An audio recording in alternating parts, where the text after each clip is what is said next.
This 165,000 square foot warehouse is piled high with liquidated goods, including the never-ending stream of things we've all been returning.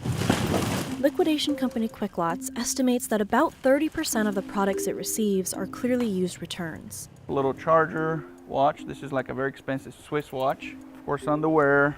Customer returns are skyrocketing, filling landfills and warehouses like this one to the brim. About like this, we estimate to be about $20,000, $30,000 in retail value. So how did it all get here? And how are retailers feeling the impact of an increasing number of unwanted goods?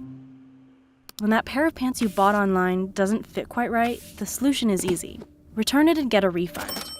But after you mail them back, where those pants end up is a bit more complicated. The best of all possible answers is that the good gets repackaged and goes back on the shelf, so it's ready for sale as a new item. But getting there is costly. Reverse logistics company Optoro estimates that on average, it costs 66% of the price of an item to process its return. For example, if those pants you returned were $50, it would cost the retailer $33 to take them back. So, many returns travel through a complicated web of warehouses, secondary resellers, and landfills. First up is a returns processing center, where the item gets inspected for damage. Every company has a different set of standards for what can be repackaged and sold again. And plenty of things don't meet them. Optoro says that many retailers threw away over a quarter of returned goods in 2019.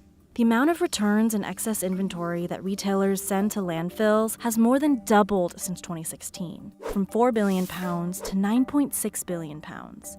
But everything else is harder to track. The rest of the unwanted goods filter through our secondary resale market, including retailer outlets and online auctions. One path leads to liquidation companies like Quick Lots. Retailers, their business is to retail. Their business is not to deal with rejected inventory. They figure out how to just streamline the process by liquidating. Companies like Nordstrom, Target, and Best Buy send products by the truckful.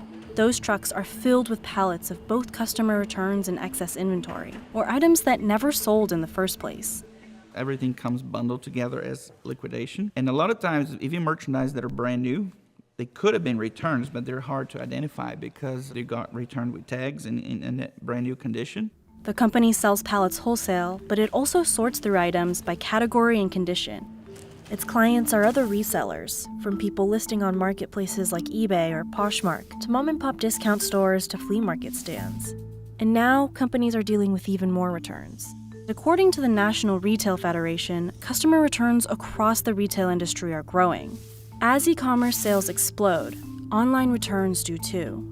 They've more than doubled in the past few years, from 9.6% in 2019 to 20.8% in 2021. So when we shop at a store, we see, feel, smell, we know what we're getting. When we shop online, we don't have that sensation.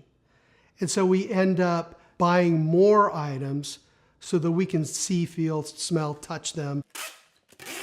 Retailers themselves have made it easier, with long return windows and free shipping. Those policies that especially Amazon created years ago has increased that convenience to the customer. And because one retailer started, everybody has to follow suit. Emling says retailers would rather eat the cost of returns than disappoint customers. But at the end of the day, returns still affect consumers. Those costs go into the price that they charge for items. And ultimately, that cost is borne by us.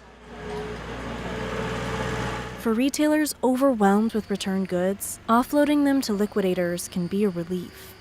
It's a painful process, and they just want to get rid of it.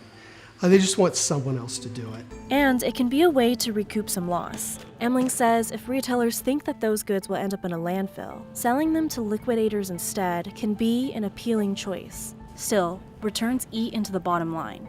Retail isn't a high-margin business, and a large part of that are all of the costs that go in to things like returns. That is actively cutting in to the margins that retailers make. But it's tricky to track the actual cost. The responsibility is diffused among different groups within the organization.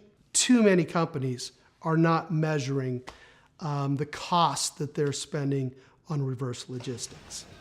As returns increase, some retailers are changing their policies, but it's not widespread. Companies that are selling goods that can be found on other websites are going to find it much more difficult because if I can find the same product somewhere else and it's free returns, that's where I'm going.